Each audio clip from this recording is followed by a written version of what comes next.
Good morning, everyone.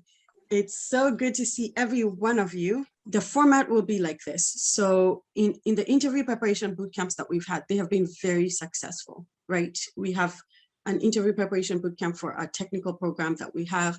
And it's generally it will be an instructor or mentor who comes in and stays with you and works with you through interview questions and answers. So the way it would work is, so on different days, we work on different things. So today, for example, I'm going to be handing this over to Michael. Michael will be focused on your resume preparation, right? So you guys got a template, and now we're kind of helping you get there quicker. So Michael will be, checking with you to see, hey, have you started working on your resume template?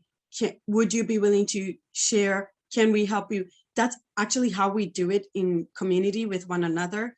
And great that we have a resume template. Usually there is no template, but in this case, we have one. So it's going to be so much easier for all of us, right? So we use that template. He's going to walk you through. He's very experienced and knowledgeable on how the Workforce Commission does this. So he's going to help you guys with that.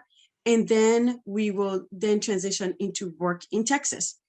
Why do we keep preaching work in Texas? Because we want those emails telling you about the jobs coming. We want you to be like Damon, who already has interviews scheduled, right? So that's where we're headed, right?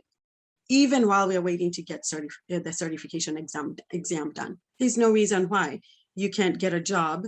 If a company is not requiring a certification, the job is available, absolutely, which is, a win-win for the company and for you. Hi, Monica. Good morning. You're looking very nice. All of you are looking very nice. Looking, she's got a cool hat going there for this Wednesday morning. Awesome. Okay, so I'm going to give you the overview, and then Michael will go through resume preparation. So this is a working call. This is not a call where you're listening and receiving. This is a call where you're working. We're all working on the same thing at the same time. You guys ready? So the hope is, Michael, correct me if I'm wrong. The hope is that by the end of this call, every one of us will at least get to some, if not completing, but getting closer to finishing the first part of your resume, for example. Does that make sense? Like, yeah, we want to get you really close to the finish line. So get your resume out, the template out. You can start filling out your first name, last name, the basics and all that. And Michael, you can share the screen. If you have the template, right? Yes, you can. Okay. Yes, I do. All right. The other thing that we're going to do is, so we're going to have Yash, thank you for joining. Is this a good time, Mike, Yash? Because we called you in, I requested for you so that you can help two of our students who absolutely, Awesome. Juliet. I would be glad to help any student who has issue filling up the ESHM form. Excellent. Yeah. Very good. So what we're going to do is we're going to, as soon as I give you the overview, we will put you and the two students in a breakout room so you guys can work on that. And then Michael will be in this breakout room working on resumes. How many are ready to work on resumes? Okay, listen, I get it. Resumes are not the funnest thing to do. Can I get an amen? Casey, is that something that you enjoy doing like every time? No. Rudolph, you're smiling, but I don't think it's like the best thing to do. Like, I'd rather barbecue than do it. I mean, I'll show up at your house and eat than do a resume. I don't know. Not the fun, not among the top 5 fun things anyone wants to do, right?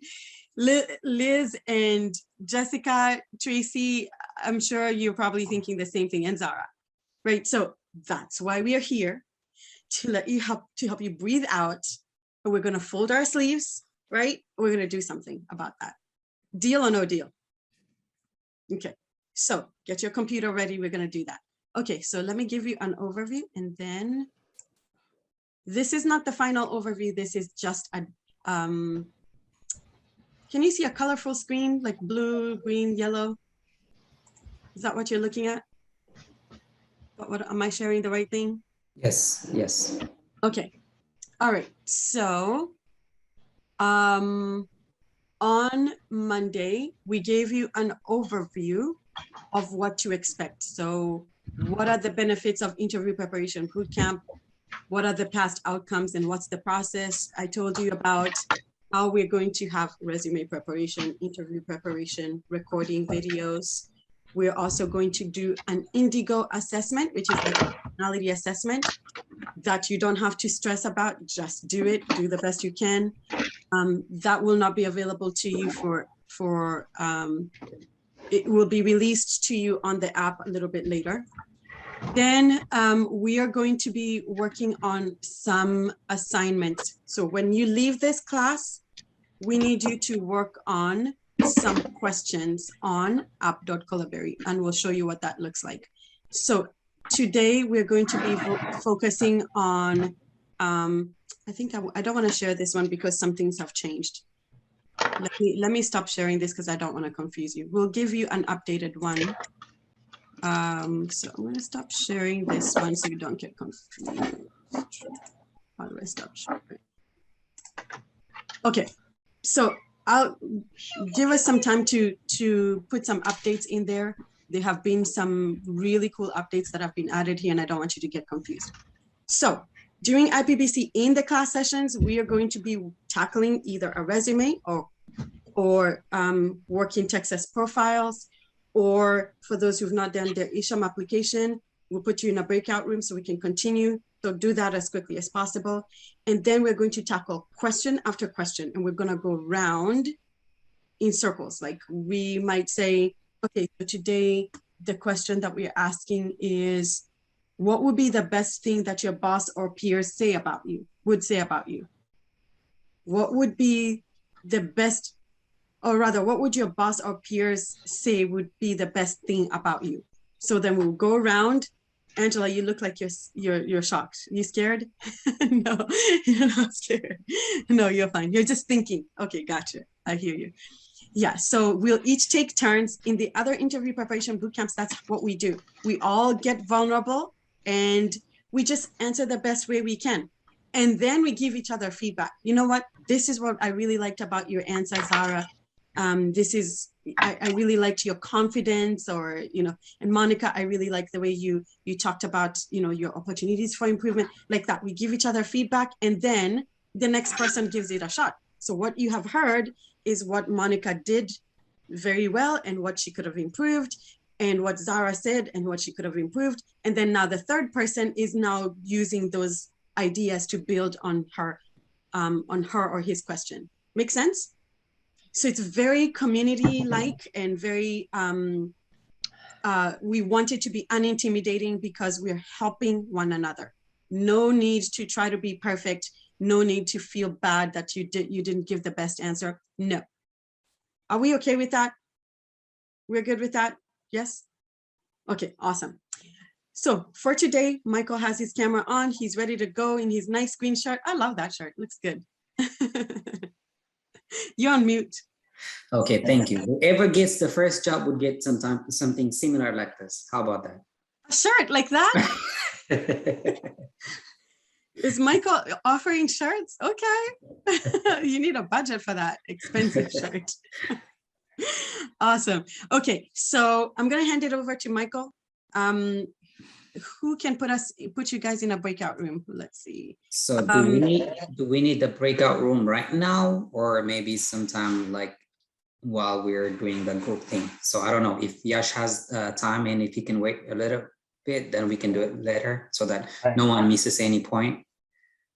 I think that would be fine. Okay. I would be available. Okay. I'm available. Yes. That's good. Awesome. Thank you, Yash. All right, Michael, it's all yours. Resume, working Texas, all that good stuff. You guys fold your sleeves, have fun, and please don't give Michael a hard time. I'm just kidding. Yes, please don't. I believe if you are ready, I have some great tips. Well, let me start like this. It's not to, to boast or not anything like that. But when I start my position was Texas Workforce Commission, I started as a job developer. What that means is I had the opportunity to go to the community and speak one-on-one with employers, to see what expectations they have, what type of need they have. And then I would bring that to the workforce offices and tell what employer has what type of specific need. And then case managers will go over their cases to see if there is a job seeker who has that type of qualification. And then we would do, quality referral. So that gave me, the experience to know what type of expectations employers have. And to be honest with you, most employers are willing to work on skills. If you don't have the exact skills that the work requires, they are willing to provide that training either way. The main things are, the basic concepts and the basic character, behavioral thing that they anticipate from job seekers. So I will say a few things on that.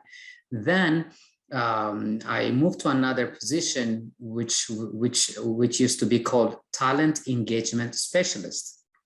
So that position allowed me to work with job seekers one-on-one in a daily basis. And my main duty was basically to help. I'm not bragging, Julian. And that really helped me to you work should brag. with. I just want everyone to have confidence and take every tips that we are going to offer in this 6 classes, the remaining 6 classes, because we really don't want you to waste this opportunity. And if you go to workforce offices, no one would give you these many hours because they have so many people lined up, to get their services. So I don't want you to take this for granted and lose it. That's why I'm just telling you. And as a TES, talent engagement specialist, I had the opportunity to work with job seekers. So I would know their, expectations. I would know their skill set. I would know their credentials. And then the hardest thing was to put it on a resume and do mock interviews and do quality job referrals. So I have the experience on the employer's expectation side, and I also have the job seeker side. And then finally, the last 2 years, I was a supervisor. So I would have a taste of every program and all the customers from every program. So if I say that now, I think if you really believe that information, some of you might have already picked a pen and a piece of paper so that you would jot down some of the tips that I'm gonna offer. I will still refer you back to Work in Texas on onetonline.org, my next move. And then for those of you who never had a chance to work on resumes, it happens. I have come across many job seekers who never had the chance to do resumes because their previous employment history did not require one. There's nothing wrong with that. So if you never had a chance to work on resumes, this would be a very good experience for you to do your first resume. And the good thing is your first resume is going to be as professional as possible. So let me start saying this, and then how many of you have never had a resume before? I just want to, if you can just put your name on the chat if you never had a resume before.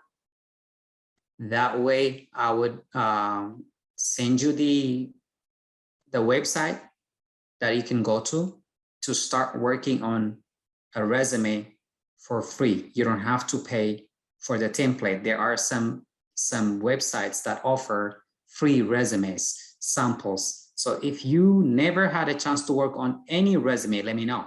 Okay, cool. That means at least everyone has a taste of working on resumes. That's great. Okay. So the first thing, these are my first tips. Whenever you work on your resumes, I know most of us focus on the structure. We just want to make sure that it looks good when someone sees it. When employers or interviewers or whoever is doing the recruiting, whenever you see your resume, you want to impress them by the structure you have. But to be honest with you, I would say 85% of employers nowadays don't even have a time to look your resume in person. Is that discouraging? Sad to hear? Yes, I know. Especially for IT, healthcare, those are industries that have high turnovers, high needs. So they really don't have time to go over resumes one by one. Did you get that? Sorry. Most employers don't even have time to go over resumes, line by line. So what do they do? Some companies have come up with some type of technology. So they have a machine and they put your resume in that machine. It's just like a scanner, and that machine will tell them how many keywords your resume has from which the job requires. So that machine will tell them, okay, Angela's resume has 54 keywords that we are looking for. So they take some type of range, average, and then whoever has this many keywords, then we will schedule that person for next step, interview. So if your resume doesn't meet that criteria, that's it. It's not because your resume doesn't have a good looking structure. It's not because your employment doesn't have nothing to do with the job that you applied. It's just because your resume doesn't have those keywords. So keywords are really, really important. That's why, if you remember, let me share that again. If you remember, I shared this website, On It Online. You remember this website? On It Online. Last class, I shared this website. So you go to On It Online, you just type On It Online, and then this is the first page that you will see. And then right there is a search engine, and then you put sterilization technician. And then this website will give you the best result for your search. And it will come as medical equipment preparers. So you click on that one, okay? You don't have to stress where you can find those keywords. Most of the time, Texas Workforce, what they do good is when annually or biannual, however they do it, when they collect information from employers, they ask them what the job description is for that specific job. So employers provide these keywords to Texas Workforce Commission, and they put them here so that job seekers would take advantage of it. Okay, am I clear on this? So medical equipment preparers. Right here, you have several sample job titles. Whether you're doing your job search on Indeed, Glassdoor, ZipRecruiter, or Work in Texas, you don't just limit yourself with a sterilization technician. You have to try using all these other job titles as well, because different employers have utilized these job titles to do their posting. Okay, so the first thing where you get your keyword is from the job titles. The second thing is right here, the next phase, it tells you tasks. So the tasks, so that these are some of the verbiage that you can borrow from this website. You can just directly copy and paste it. You can, but employers might even know this website. So if they know that you just copied it, they may not be happy. So, but you can, get a good look at it and then put it in your own terms. Let's take a few minutes on this verbiage. Do you see? Operate and maintain steam autoclaves, keeping records of loads. All the first words you see on each task: operate, clean, record, organize, examine, report, maintain, stock, start, check, attend. They are all called active verbs. They are words that show action. They are not passive. They specifically tell what type of activities you do in that role. So whenever you come with resumes, the first wording has to be an active word. And if it is a past job, if that is not your current job, it has to be in a past tense. So you don't say operate. If it was your past job, you would say operated, maintained, cleaned, recorded, organized. Why are you using a past tense? One, to show that that is what you did. It's past. You're not currently in that role. Second, you are telling the employer indirectly that you already have this skill set because you did it. If it is in a present tense or in a future tense, you're telling them, you're giving them a hint that you're just in the learning process. But if you put it in a past tense, you're telling them that you have that skill acquired. You already have that skill set. Please stop me if what I'm saying is not making sense to you, or if you need more explanation, if you have any question. Am I clear on this? Angela, is this clear? Clear enough? Okay.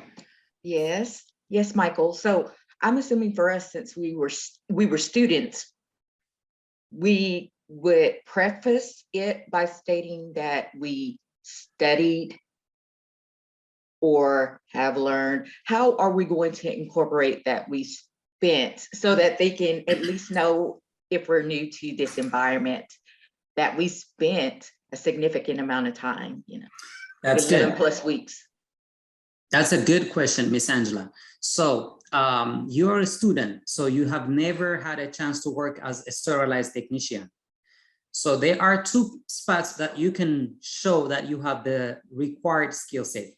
And that will take me to my next stage on the structure. There is a place where you would put that information. It's called core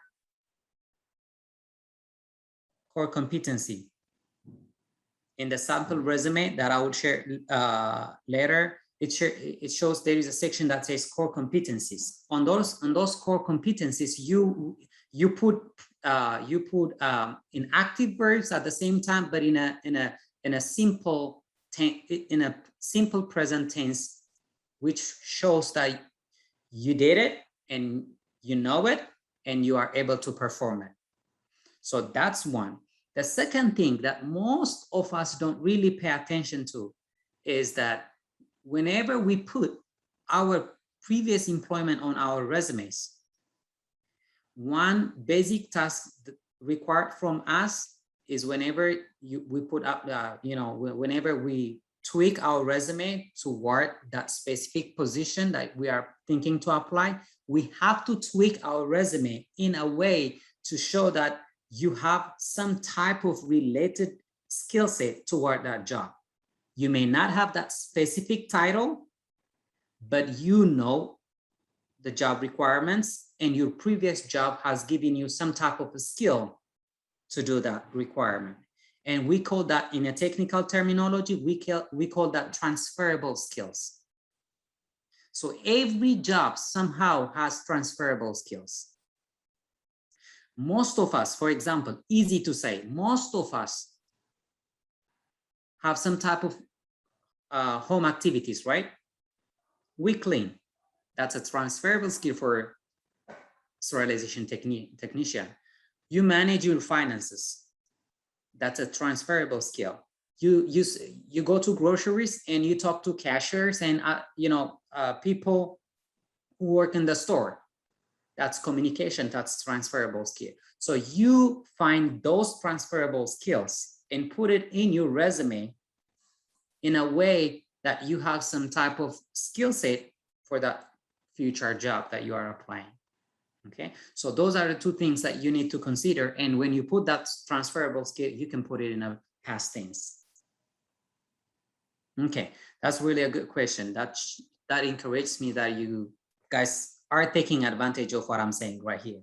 Okay, so the first thing is look for those keywords. Keywords are found in the sample job titles. Keywords are found in the tasks. Keywords, the other area that you look for those keywords is by going to the vacancy, to the job posting. So whoever employer posts that position, there is a job description, right? If you go to Indeed and find an opening, a sterilization technician, somehow they will say, okay, we want someone who can do this and that. So you take that and look for those keywords, those jargons that summarize the job, and you borrow those keywords and include them in your resume. So I can't say this enough. Your resume should focus on keywords, okay? And if I have time, I will do my best to gather those keywords and somehow share them with you in the next classes. If Juliet is kind enough to give me some time to do that, I would do it. Oh, she didn't hear me. That's good. Okay. Amazing. Okay. So we're good with keywords, right? Casey, we're good with keywords? Any question? Okay. Rudolph, we're good with the keywords, right? Okay. Once you're good with the keywords, and the next thing that I want to say a little bit about is the verbiage, okay?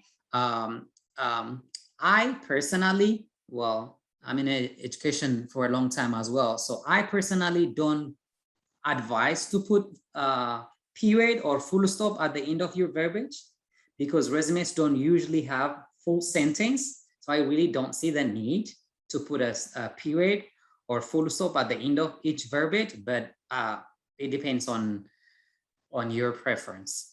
But you're not really putting a sentence, you're just telling them what you did. So like, for example, right here, operate and maintain steam autoclaves, keeping records of load. So if you really see this first line and see if it has everything needed to make a full sentence, you might miss a noun, you might miss some type of adjectives. So it's not a full sentence. That's why I don't feel comfortable to use a period, but that doesn't make a huge difference. But the main thing is on the verbiage, make sure it is in active verbs, okay? So such good words: assist, install, deliver, purge, disinfect, attend, check, start, they show actions. So they have to be active verbs. And focus on transferable skills, okay? Like, for example, as a TES, sometimes some job seekers may come for help saying they have never had a real job experience. They have been, they have been raising their kids all their life and they don't have a real work experience.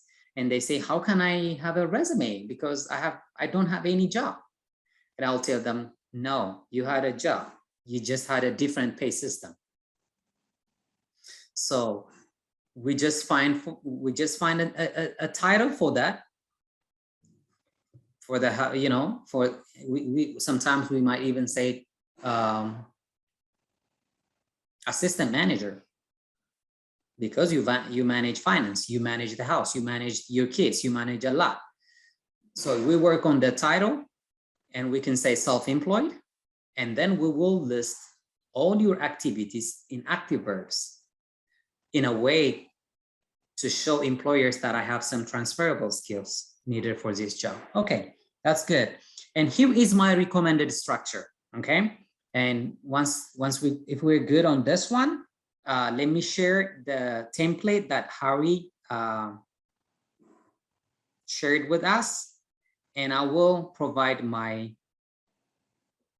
suggestions on that. Any questions so far?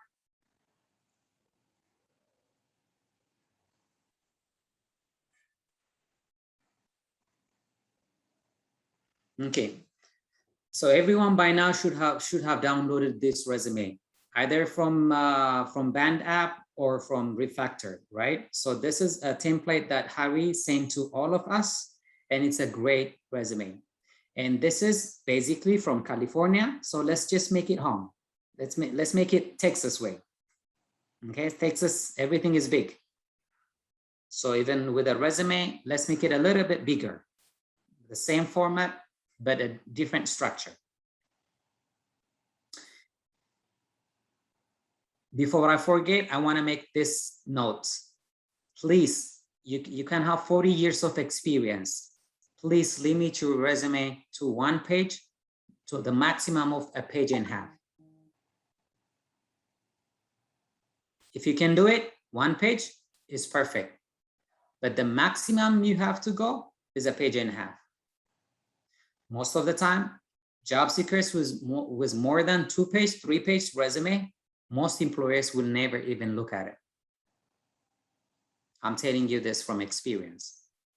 When I hand 3-page resume to an employer, they flip to each page and they say, that's too much, I don't have time.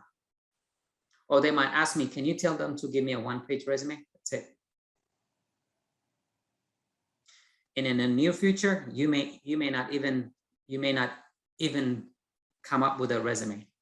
Now we are transitioning to a digital resume. What does that mean? Digital resume. They don't need a paper. They don't need a structure like this. You give them your LinkedIn profile link.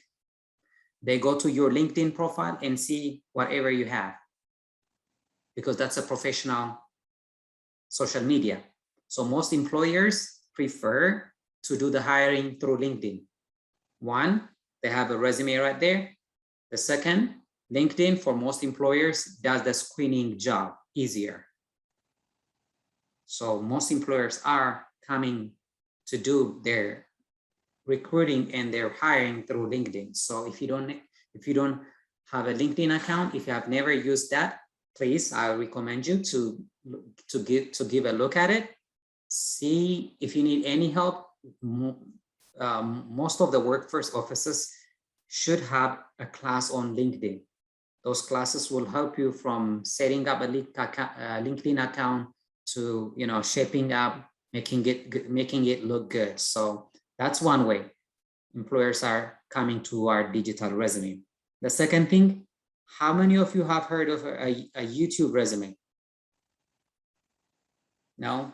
Okay, some employers, especially IT and healthcare, they would ask you, can you share us your YouTube link? When you do your application, they will ask you, please share your YouTube link, which means like you did for your classwork on Refractored, you record yourself and send them the link. So they don't have to set a time. Whenever they have time, they can see your resume, or they can see your video whenever they have a chance to do that. So they don't have to necessarily block a time and talk to you, even to do interview. Nowadays, YouTube resumes are even removing the interview requirement, because in your YouTube resume, one, you're telling them about your work experiences. They can decide whether you have the required qualification. Two, they see the way you present and they can decide that's an interview for them. Am I scaring anyone here? It's just to get ready for the future. Okay, and you have a good taste of it because you've been recording those videos, and I believe you're becoming more confident, right? How's the recording going? You feel more confident, right? So you keep doing that, you'll be more confident. And I'm telling you, you will be more confident when you speak with employers. You will be more confident to record your own video, and you have never done it.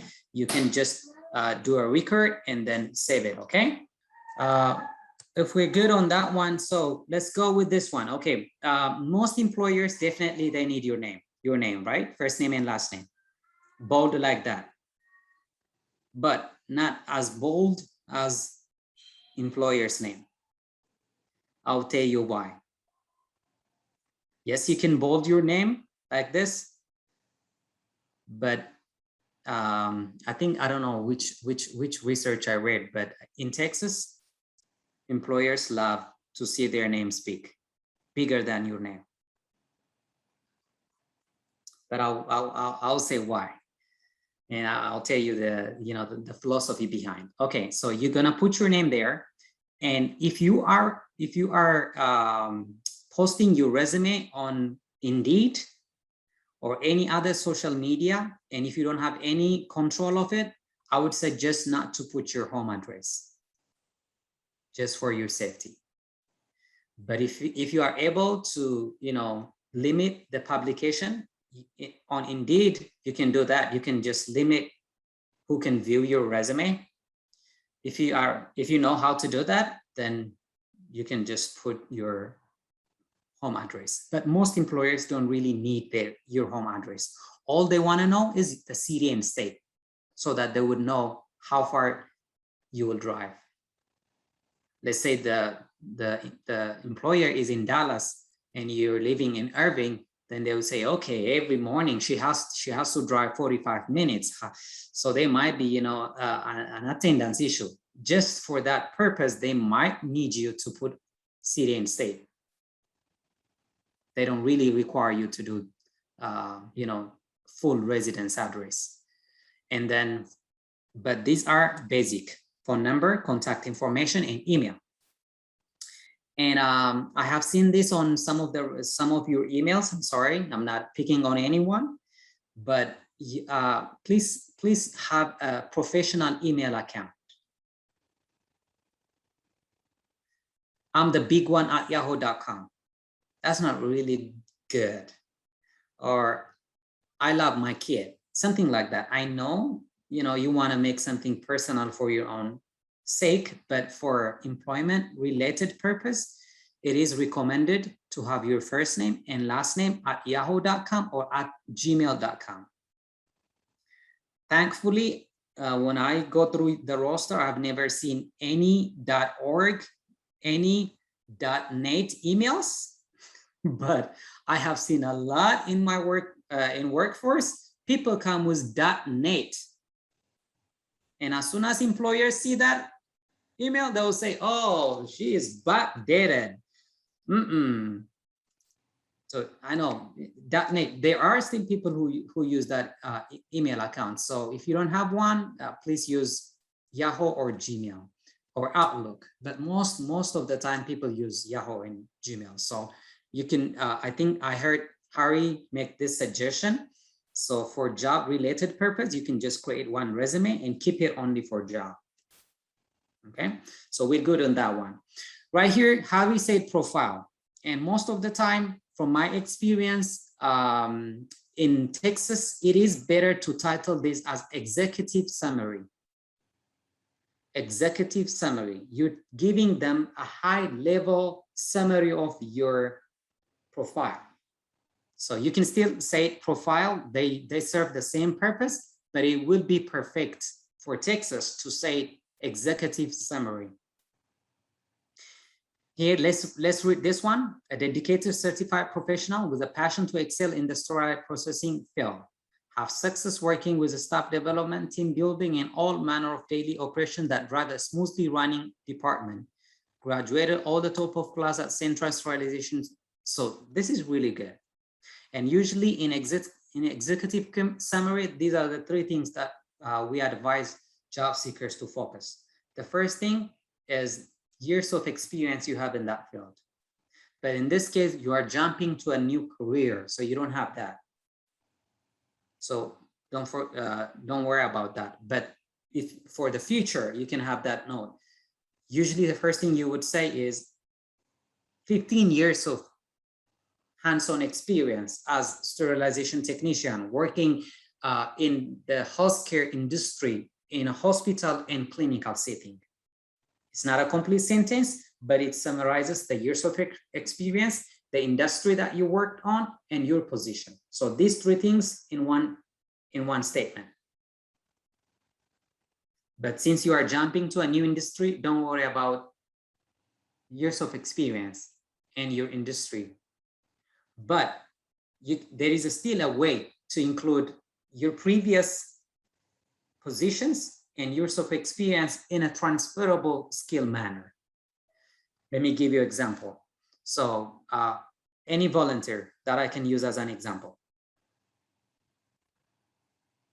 Okay, Miss Angela, go ahead. Tell me, what was your most recent job title?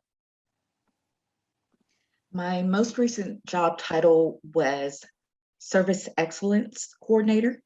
Service Excellence Coordinator. How many years you did that? So it was a total of 9 years. Okay, so I would say, for example, that's perfect. The title by itself is transferable. Mhm. So I would say, I would say 9 years of experience as service excellence technician in what was the industry? So it was in healthcare. Basically, I was the patient advocate. So just a different name working under quality. Perfect. So you can even say 9 years of experience as a service excellence technician in the healthcare industry, advocating clients' needs. Mhm. That's a perfect first line that gives them a glimpse of what you did in your previous employment. And then you can add something that you want from this part as well, what we have from this profile. So usually the first is years of experience, a transferable skill title, and then the industry that you worked on. Why do you mention this? It will make them feel comfortable.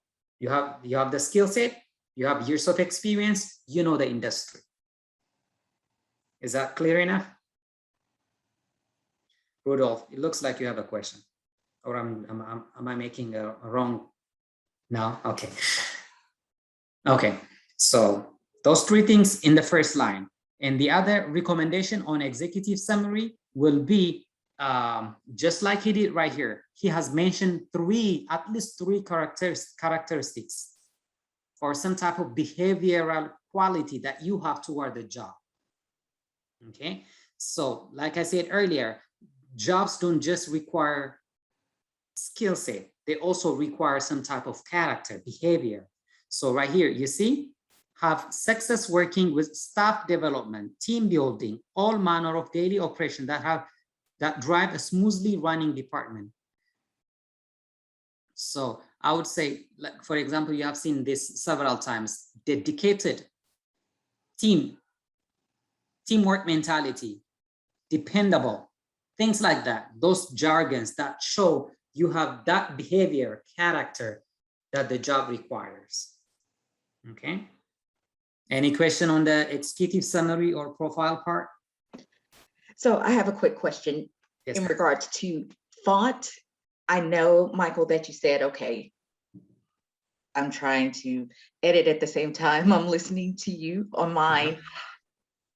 Should it always be like Times New Roman or Arial? Does that matter? I mean, I wouldn't go with anything with curly cues or looks like old English type, but is there a more standardized font that they're looking for? And then is it a 10 or 12 point if so it looks like Harry did his in a Times New Roman? Yeah, so Harry came up with the Times New Roman. I believe the purpose is because he's in the education industry. Right. And most of the time in the education, that's the professional font we use, right? Even at school, Times New Roman, font 12. And then if it is a term paper, then you have to go for the font would be 1.5 right. Or 2. But in resume, to be honest, unless you are going to those type of real professional educational industry, that may not be a big deal. Okay. Unless, don't make it too catchy, you know. Right. Yeah, it's like, I have seen some people coming up with different, graphics and design to catch employers' attention, but it might backfire because the person may not like the graphics you have, may not like whatever you put, whatever extra you put. So make it simple, but go with more, more regular. So I'll always, because I've been in education all my life, so I always go with Times New Roman because people are, accustomed to seeing that. So, but career or whatever, you should be fine.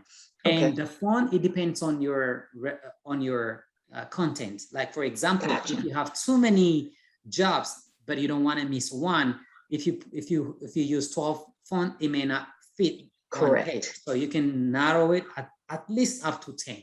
Okay, but don't make it smaller so that, you know, employers will have a hard time to read right. what you have there. So 10 is the, I think the smallest you can go, and 12 would be the largest you can see.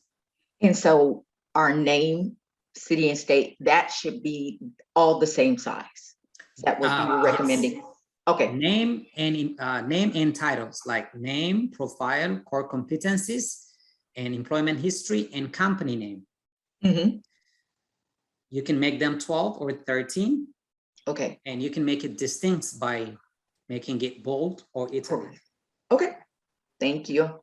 Yes, and usually I will use the same format: name, profile, you know, all uppercase, and bold. I think he used the same format. Yeah, you see the font. He still uses 12. The font is all 12. It's just make it bold to make it out, you know, see clearly. And right here, usually to make it clear that this is my title, I will make it italic, or you can just leave it like that too. Okay. So we're good with that one. And the core competencies, that's a perfect part.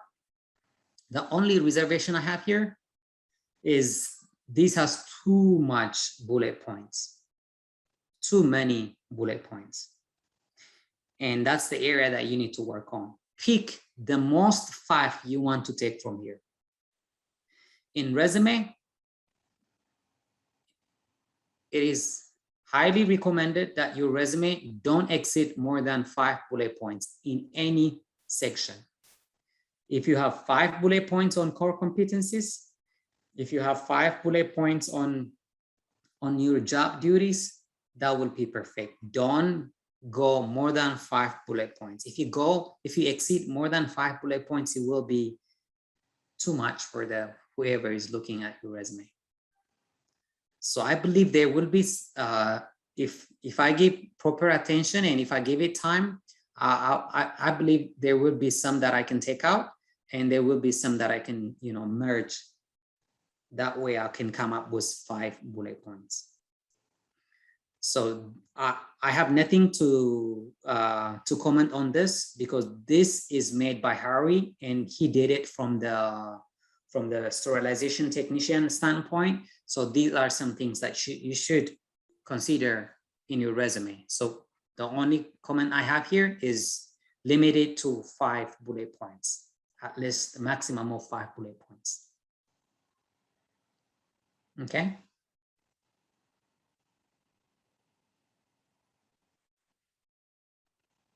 And if you want, you can if you have space, you can put the titles in the middle by themselves like this to have a similar structure.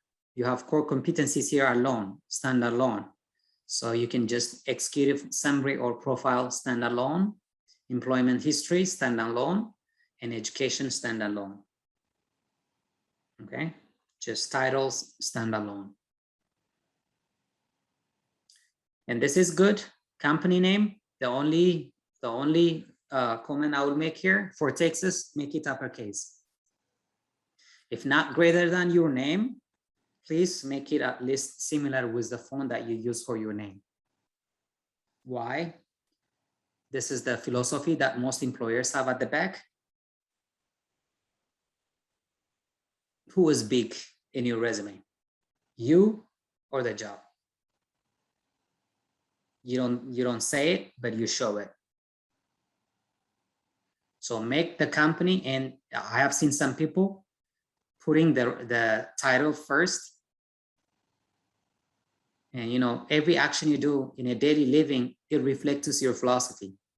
That's what people say. So if you put your position prior to the employer, they think, okay, you think yourself more far important than the company. That's what some employers think. It's hard to make that judgment, because sometimes you may not do it deliberately, but that's the ideology some will have. So it's good to have the company name first, and then your position.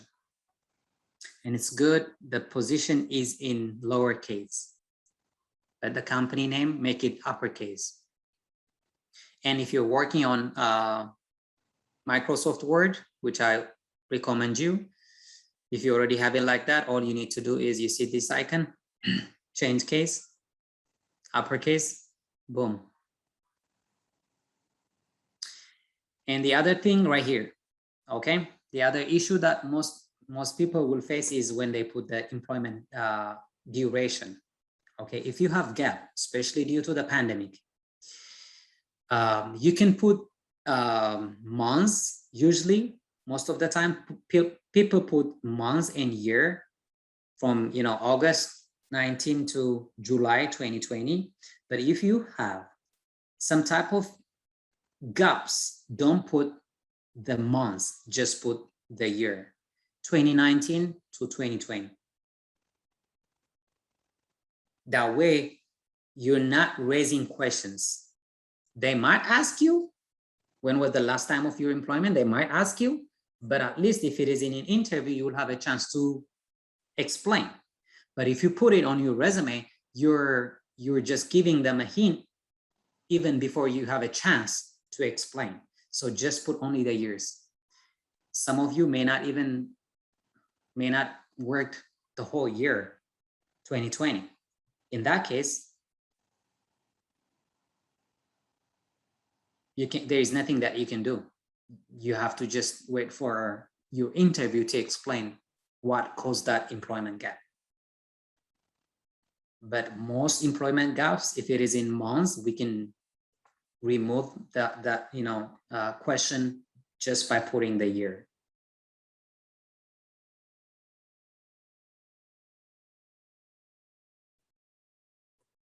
And right here on duties,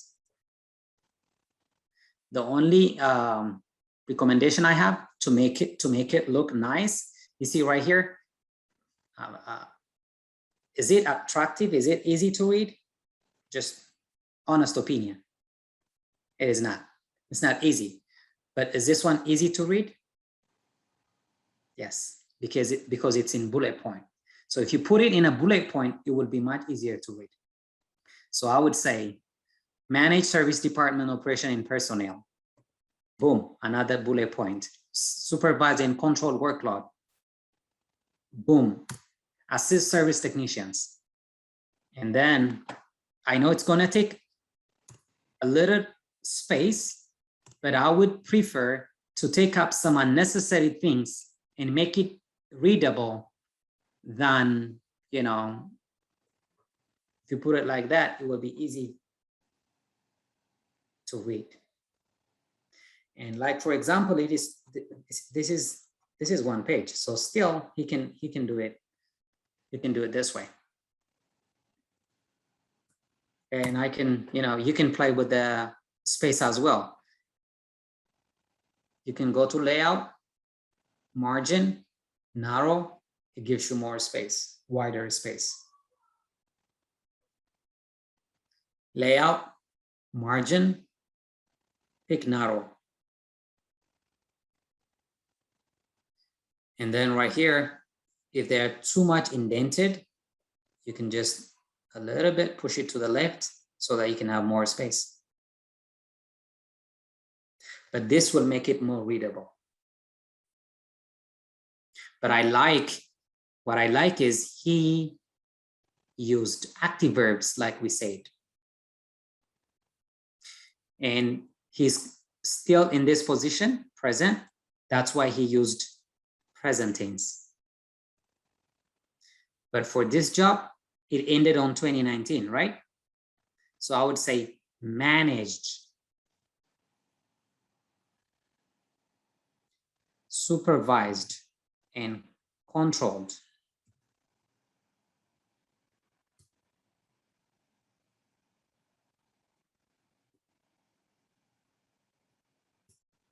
Assisted.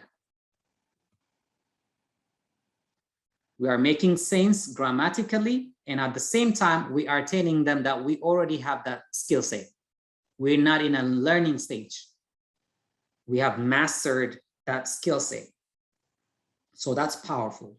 As an employer, when I see things in a past tense, I say, okay, you already got it. But if it is in a present tense, yes, you may know the skill set, but still you're in the learning journey. Does that make sense? Okay.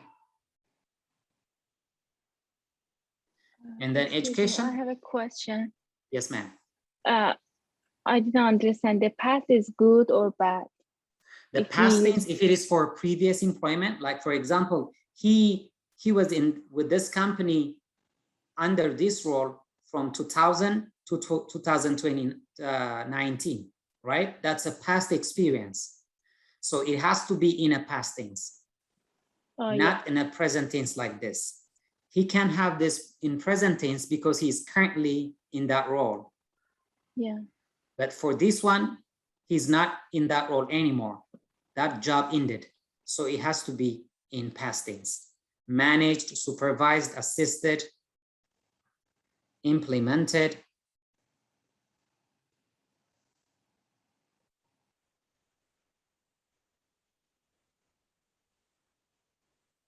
Okay.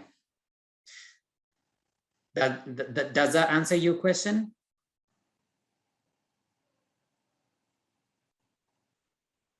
Okay.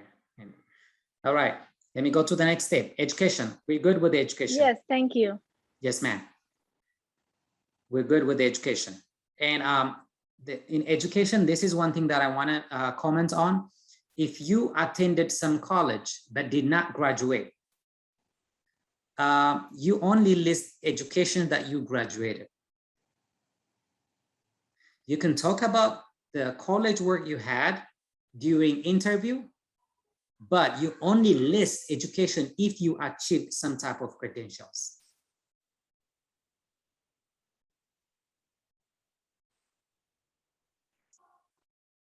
And some people, they put education and they put only their degrees, bachelor, master's, doctorate, and they will have another section for certification and they can list all their certification. You can do that too, or you can put them together. So in this case, it would be vital reskilling. So then, central, yes, it will be vital is killing slash central. Yeah.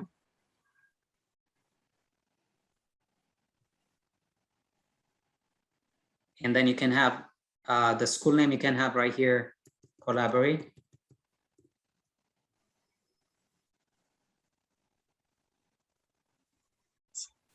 COLA. Oh, no, this one is, I think that one is a high school diploma. Oh, that's for high school diploma. Okay, right here you can even list this. And okay, that will remind me something. Thank you, Juliet. If you have a bachelor, associate, master's, you don't have to list your high school diploma because you will never get those credentials without a high school diploma. Does that make sense? So if you don't have any other, post-secondary education, then you can put your high school. But if you have some type of degree, then you don't have to list your high school. All right, I took too much time. Juliet, I'm sorry. You just put me in the resume and that was my baby, so. I told you can brag about it. You should brag about it. You're really, really good at it. Thank you. You're doing just fine. You did good. In fact, I wanted to turn it back over to you so that we can see and to the students to see how many of you have done something now. Like as he was working, I hope you're working side by side with him. Oh, Rudolph has his hand up. Angela, you're nodding. Okay. Casey, were you able to put a dent in it? Awesome. Zara, how about you?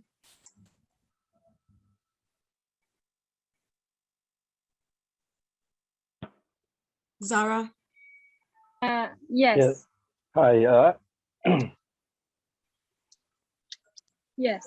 Sorry, was someone trying to say? Oh, Zara, were you able to start the resume? Yes. I'm sorry. I have a question. Yeah, go ahead. Go ahead.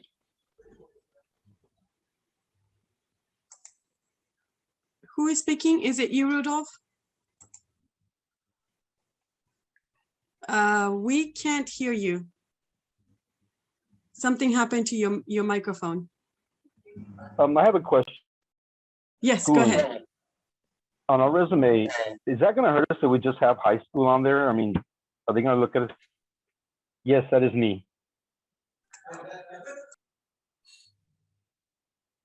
Oh, You're coming in and out. uh-oh. Yeah, let's just How wait about for now? I think it's the sound. Okay. So I just had a question. It was what Michael was talking about, like education. Like I didn't go to college or anything. We just put the diploma. Is that just will that help us or hurt us when they look at the resume? It shouldn't hurt you because remember in this program to begin with, if you remember, we were only accepting students who did not have a college degree. So That is, but then for this program, but for employers, Michael, feel free to jump in here. Based on what we've seen so far, and based on what I have seen, they're not requiring a high school diploma, and they're not requiring, they are requiring a high school diploma, but not a college degree. Michael, feel free to jump in. yes, most employers nowadays, the minimum requirement they have is high school diploma. So other than that, I don't think college degree is required for this position. So it shouldn't hurt you. It shouldn't come against you. Yeah. And anyone who okay. Thank you. Yeah. And anyone who you see in this program is almost in the same boat. Like maybe they went to some college but didn't quite finish yet. So you don't, that shouldn't worry you. Thank you. Very good question. Awesome. And then, okay, I was going down the list. Zara, sorry, have you, with this call, one of the goals that I had mentioned would be, it would be awesome if we at least get through the first part of the resume, like you in particular, go through the first part of your resume. Sophia, Zara, and Shatavius, how far have you gotten on this call? I'm actually just listening and screenshotting, taking notes because I don't have my computer in front of me. I'm in a process of moving, so. Oh, I completely understand. Moving is not necessarily fun, but do the best, especially in the summer. Yeah, a few of us on this call experienced that this summer. So our hearts go out to you. You got this. Thank you. Yeah. Now, when you get a pause, a chance to pause a little bit, please this evening or something, get started on it. Okay. Okay. Alrighty, I will do that. Thank you. You're welcome. Sophia, how about you? Okay. So, yes, I'm working. I was able to get some of the body cleaned up. Very good. So Michael, do we want to give everyone a challenge that we want to finish our resumes by when? Next Monday or Wednesday? What say you?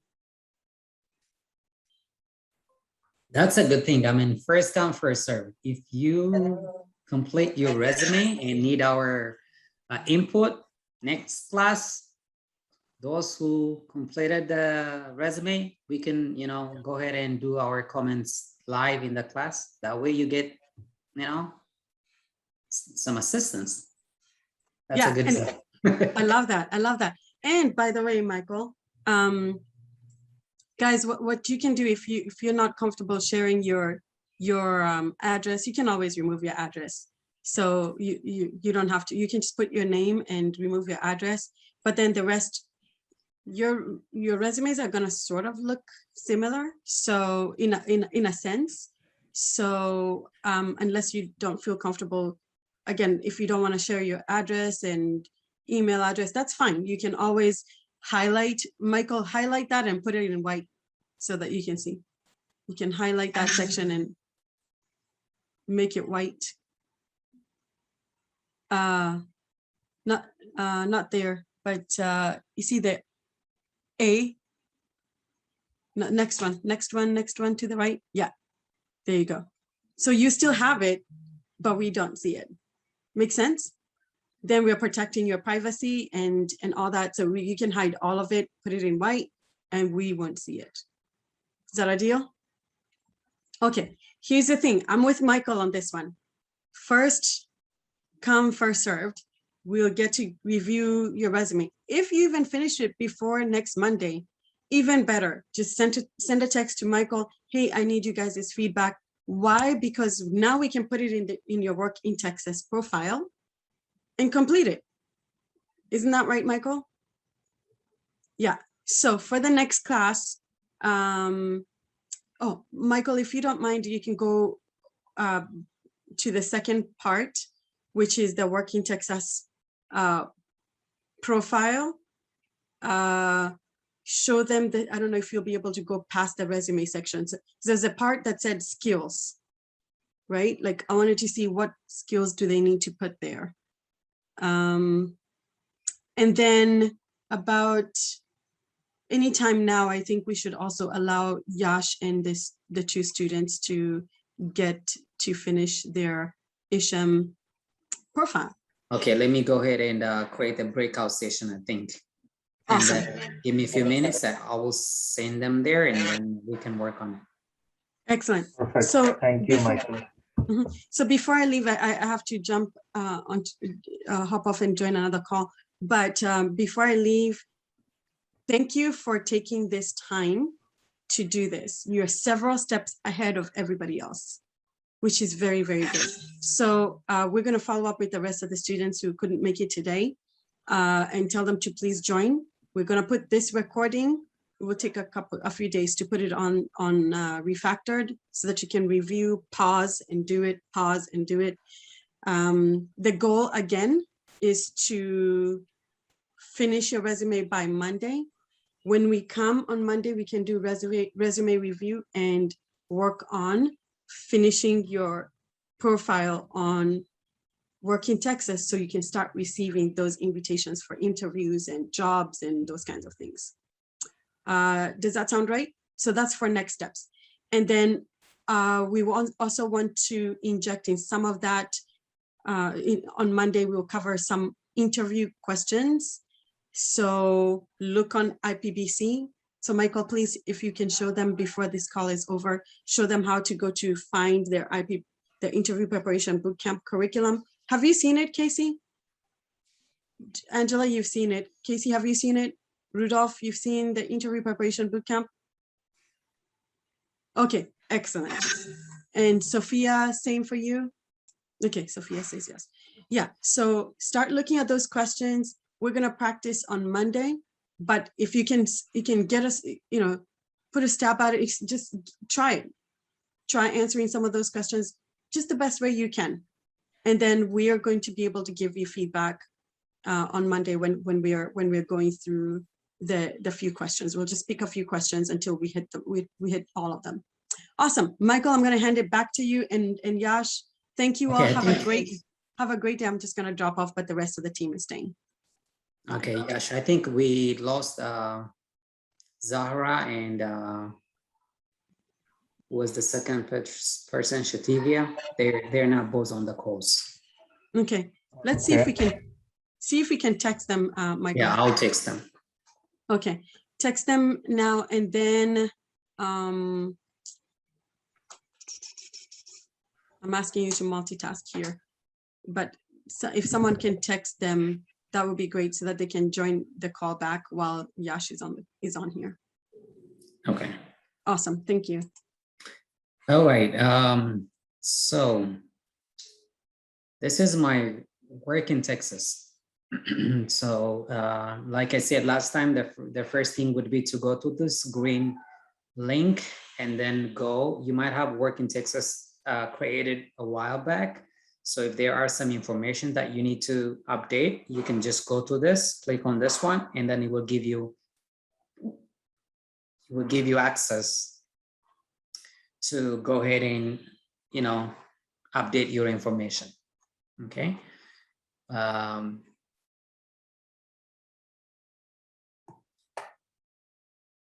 But most of the time, once you have a complete profile, this will be the service that you would usually come and get. So you go to the menu, the 3 dashes all the way on the top on the left corner, and then click on job search.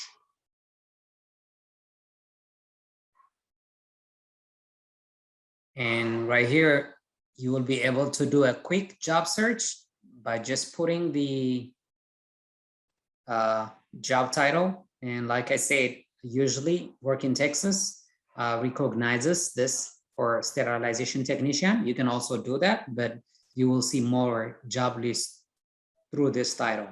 So, and where do we get this title from? If you remember, onitonline.org. Okay, so you can just switch between these job titles and do more searches so that you will see different openings. Okay, so try each one. You copy one, put it on there, copy the other one, put it on there, and then you can open several pages. And then you can put whichever city and state you want.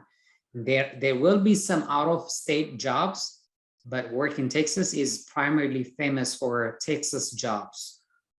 So before I leave Texas workforce, I'm not sure, I don't have a current data, but I know there were close to 40,000 active employers registered in Work in Texas, 40,000. And those are not scam. Those are real employers. Like I said earlier, last time, you will have minimum access to scam employers when you use Work in Texas, because when they set up their account, they are required to come up with a tax identification number that they get from the state to have an account. So, you know, no one gets tax identification number easily. So that will make you more safe. And you can do advanced job search as well. In the advanced option, it will just give you more option to pick from. So you can select what type of employers you want. Like, for example, is it only from hospitals, government jobs, education institute? So you can pick the industry. You can, and if you have a job posting ID that you want to check, what I usually do is I go to Indeed, copy the posting ID, the job ID, and then come in, put it here and search it in Work in Texas. That way, if it is a legitimate employer, then I would know. If it is a scam, then I would know too. Okay, you can do that one. And if it is an agency, temp agency, you can search them right here by their posting ID. You can just screen with more options on the advanced section. Okay, it gives you more searching criteria. It's like a filter. The other one, this is the intelligent. This is for the virtual. Okay, so whenever you do your job search, so the website will register your activity, and then we'll try to send you some virtual job leads. Okay, there is an automatic process here. Whenever whatever job searches you do, your profile will grab the information. So whenever there are some job leads available, new job posting, then the system will send you automatic notification regarding the new posting. So you see,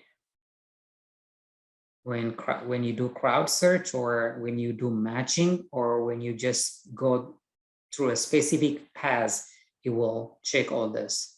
It's because I did all three. That's why I have check mark on each. Right here, I did a crowd search. Okay. And right here, I did a match search. In a math search, I will specifically put my education. I also specified the minimum I want to make. I also specified the county. When you do that, it will register. So based on your searching criteria, the system will send you automatic notification. Excuse me, Michael. Yes, sir. I have a question about the desired salary. For us, we just got out of schooling, what is the desired salary that we would be asking for? That's a good question. And for that, I will take you to Onit. Onit online, when you scroll all the way down, it will tell you, 44% go with high school diploma and above, 31% they have post-secondary certificate, 15% they have bachelor degree in this field. And then right here, and then they will be, you scroll all the way down, there is wage and employment trends. So right here, you select the state. You select zip code, for example, 75150, or like, for example, if you just click go, it will tell you the average. So Dallas-Fort Worth, the minimum is 24,000, the maximum is 51,000, and the average is right here. Okay. Thank you. Texas, but nationally.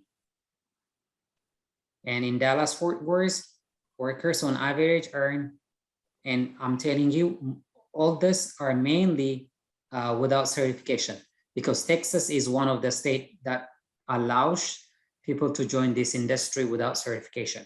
So whenever you have that certification, definitely you expect more. Okay, thank you. Yeah, but as Harry said, most of the time, don't give room for wage negotiation, because that has to be handled by HR, not interview. So if they ask you how much you want to make, and the tricky way to respond to that type of question whenever I have interview is I say, I expect competitive pay. And they will say, what do you mean? I'll say, I know how much the industry pays. I know how much my position pays. So what do you guys offer? I see. I always say competitive pay. So I know how much I would make if I go somewhere. So tell me what you make, what you offer. And then in that case, then you are putting the question back to them. So they will give you at least a range. And then if they give you a range, you play it back. Say, okay, I would expect this much. You give them a range as well. But usually that type of conversation should not happen during interview. Most of the time, it has to be with HR. But you can get your expectations from here. You see, even it gives you detail by city and state. Thank you very much. Yes, sir. So, so that's intelligent employer. Let's go by the skills.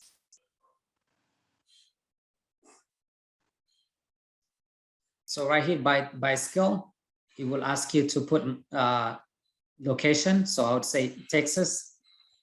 You can go by county, you can by metropolitan. So I will usually go with this one. That way it has DFW area, and then Dallas-Fort Worth.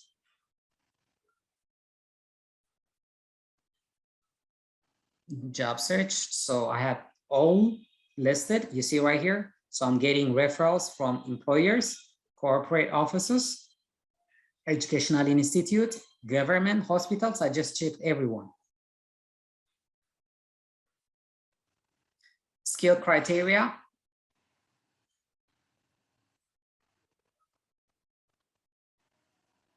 And it's because it's asking me here, since I don't have any skills that I put in my profile in relation to sterilization or medical, that's why there is nothing listed here. But when you create your profile, there is a spot where you go, where you go and pick skills that you have, right, toward that job. So when you pick those skills, it will list them right here, and then you'll be able to search. Okay.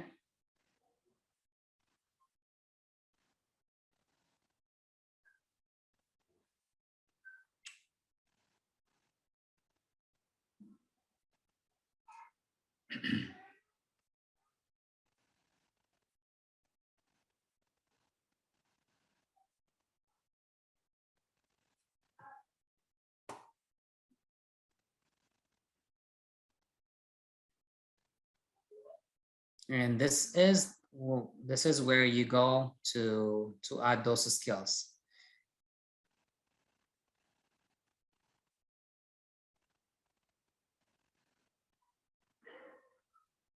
So once you go to your dashboard, you will see these options, my individual profile and my individual plans. So under your individual profiles, there are specific, options to put your general information, background, activities, everything. And there is a search tool. And also there is an assessment tool. You can do personal assessment through Work in Texas. And then you will have the communication. They will tell you, they can send you job lists, they can send you if they have a hiring event. So when you complete all this, then there will be a spot where you can select skills and employment, resume, job contacts, online application, state application, training plan, if you have a training plan, benefits plan, financial plan. They also give you additional resources to do financial planning and training plan as well. But usually mainly you will be able to utilize the job search, okay? And when you go, if you wanna, once you upload your resume, every 3 months, it will expire unless you go and update it. So the way you do it, you go to your resume part, view all active resumes. And for example, this is new, let me see, for example, you click on it and then you will be able to view the one that you uploaded, and then you can just make it active, okay? So this is one of the old one that I have. And you can also download it. You can email it from here. You can print it from here too. Okay, yes. I texted both, but they have not joined. So I guess I'll ask them if they need help. They in their application. So Zahra and Shutrice, they're not here. Any other question? Otherwise, let me show you what you will be able to see when you go to your IPBC classes, and then I will end this call. So once you go to your refactored .ai website, so you go to IPBC, right? This will be the sections that you will see. Mainly 3 sections, section 1, section 2, section 3. So the first section, mainly the assignment for the first section is viewing. It's just watching the videos. Interviewing for sterilite processing, mock interview for sterile processing technicians. The top 5 things I was curious about. So these are videos. You watch those videos. Once you're done with that one, you go to the second section. And here, this is also viewing. You will also view some more videos that will prepare you for the interview. How to answer behavioral-based interview questions. We are planning to work with workforce offices so that after we do this, after you do the mock interview, and also with Kai, we are planning to invite some professionals so that they can give us classes on interview and resume as well. Okay. So tell me about yourself, tell me about your classroom, tell me about your, so these are all viewing. Here is the fun part. And we are doing some updates on the third one. And so the first 2 sections, it's all about watching the videos, right? Here is where you're gonna work hard. That will make you really ready for the job. So the same questions, you saw the videos, you saw how people respond to those questions, and now it's your turn. You're gonna record yourself with these questions. You are practicing interview, And at the same time, we are coming with this feature in a near, maybe, Camille, if I'm not mistaken, maybe next week, right, Yash? It's gonna be like a week or two before the developers. A week or two, would yeah. consider. Once you record your video, there will be another part, like after the fifth question, there will be another part that says Mac interview, auto Mac interview. So there will be an option for you to make a call, and there will be an automated interviewer. That automated interviewer will ask you the question, and as if you are interviewing with a person, you will interview. It's not making videos now, you will interview with that. Hey guys, I'm telling you, this team is working really hard. See, almost we're in this stage, but the work is not done. Every time we're trying to add new features that can assist you to be productive. So you're not just only recording videos, responding to these questions. Someone for each section, after every other five questions, you will work on this first group, you work on the first 5 questions on the first group, then there will be a Mac interview, automated Mac interview. You work on the next 5 groups of questions, and then you will have the second Mac interview.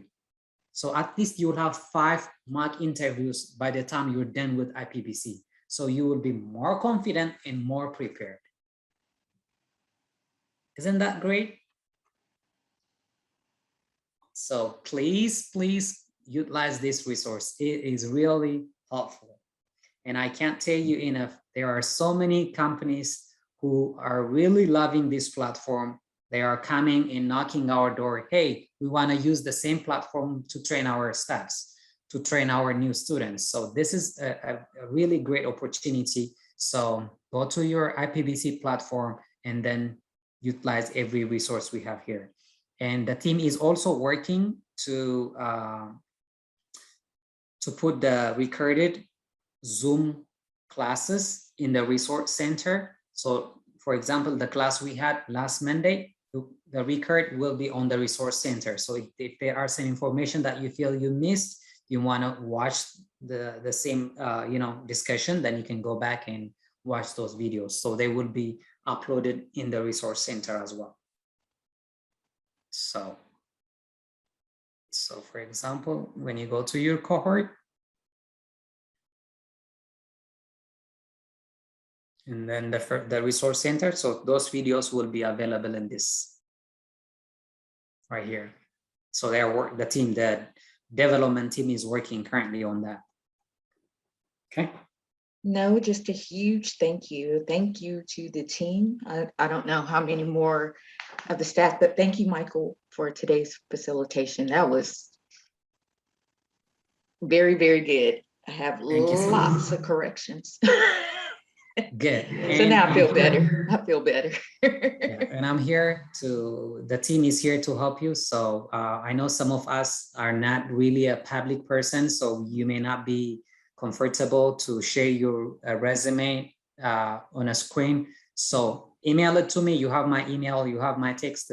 Email it to me, and I'll take my time to do the editing. I will do the critique, and I will do the formatting for you, and I will send it back to you. So I would love to do that. I love working on resumes, and I haven't had a chance to show you, but let me show you. I have a big book. So I'm not sure if you are able to see this, but I have a very big, see that? Yes. So I really love working on resumes because that's really important. So feel free to send me your resume. So this book has a template for each industry. So working on, I can't be professional on each industry. So I have to go and see the sample for educational. I have to go and see the sample for the medical. And then based on that, I'll be able to do some critique. So feel free to send me at any time, and I'll take time to do critique, and I'll send it back.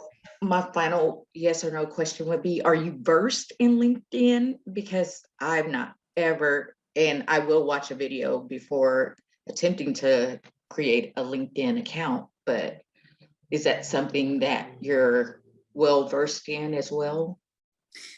While I was in workforce, I gave some, I was a backup facilitator for the LinkedIn class. But to be honest with you, on LinkedIn, it's just like any other website, you deal with it. It's pretty simple. You just go and create a profile. And then the main thing is if you have the resume done prior, it will make it much easier. You can just upload it and then it will put it in its own structure. So the main thing is coming up with that professional resume. And then I would recommend a professional picture, not like, you know, the vacation type picture, but more professional. And then you will post that one. And my biggest recommendation for LinkedIn will be on the connection. Like I don't have my high school friends in LinkedIn. I don't have my neighbors.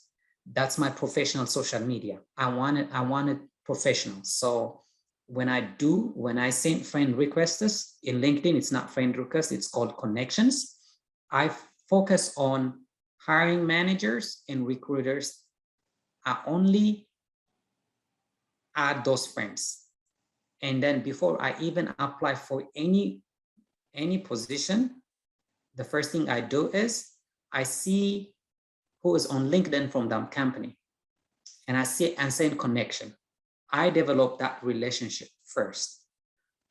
I will introduce myself very briefly, and I will tell them that I'm interested in the position that their company has posted, and I will just ask for what's your recommendation. And they, you know, I will create that friendship, and they will give me some tips.